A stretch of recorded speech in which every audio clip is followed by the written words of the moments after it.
কোটা পুনর্বহাল সংক্রান্ত হাইকোর্টের রায়ের বিরুদ্ধে নতুন ঘোষিত এক দফা কর্মসূচি বাস্তবায়নের লক্ষ্যে ঢাকা আরিচা মহাসড়ক অবরোধ কর্মসূচির ডাক দিয়েছে জাহাঙ্গীরনগর বিশ্ববিদ্যালয়ের শিক্ষার্থীরা। বিস্তারিত জানাতে সাভার থেকে সরাসরি যুক্ত হচ্ছেন সহকর্মী সাদ্দাম হোসেন। সাদ্দাম, ঢাকা আরিচা মহাসড়ক অবরোধ কর্মসূচিতে সেখানকার পরিস্থিতি কেমন দেখছেন, বিস্তারিত জানাবেন।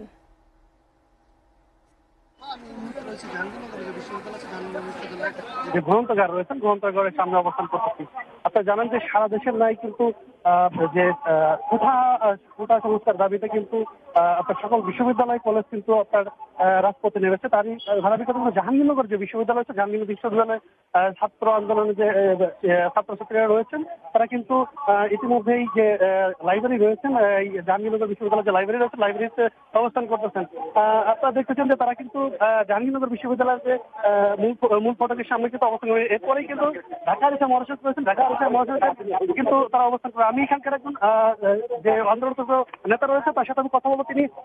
তিনি আসলে আপনারা কি জন্য এই কর্মসূচি পালন করছেন এবং কতক্ষণ পর্যন্ত এই কর্মসূচি পালন করবেন?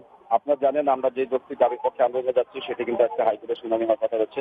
তাই আমরা জানেন গতকাল সন্ধ্যা 6টায় ঢাকা বিশ্ববিদ্যালয়ে যে আমাদের কেন্দ্রীয় সমন্বয় সমিতি, সেখানে একটি প্রেস ব্রিফিং হয়েছে এবং সেখান থেকে ঘোষণা দিয়েছে যে সারা দেশব্যাপী ছাত্ররা আজকে কিন্তু সকাল 10টা থেকে সকাল সন্ধ্যা সারা দেশব্যাপী বাংলা ব্লকের কর্মসূচি চালিয়ে যাবে। তারই ধারাবাহিকতায় কিন্তু আমরা আমার জাহাঙ্গীরনগর বিশ্ববিদ্যালয় বৈষম্য বিরোধী ছাত্র আন্দোলন সবাই আমাদের কেন্দ্রীয় লাইব্রেরির সামনে সবাই সমবেত হচ্ছি এবং এখান থেকে সবাই আমরা একজোটে একটা বিক্ষোভ মিছিল দিয়ে ঢাকা আরিচা মহাসড়কে বাংলা ব্লকের নামে যে কর্মসূচি আছে সেটি পালন করে এসে আমরা ওখানে যাবো। ধন্যবাদ। আপনি যেমনটা শুনছিলেন যে আসলে যে বাংলা ব্লকের নামে যে কর্মসূচি, যে সারা বাংলাদেশ জাহাঙ্গীরনগর বিশ্ববিদ্যালয়ের যে সাধারণ শিক্ষার্থীরা রয়েছেন, তারা কিন্তু কিছুক্ষণের মধ্যেই কিন্তু ঢাকা আরিচা মহাসড়ক রয়েছেন, ঢাকা আরিচা মহাসড়ক কিন্তু অবরোধ করবেন। আমার কাছে ছিল জাহাঙ্গীরনগর বিশ্ববিদ্যালয় কোটা সংস্কার আন্দোলনে এই সর্বশেষ রূপা।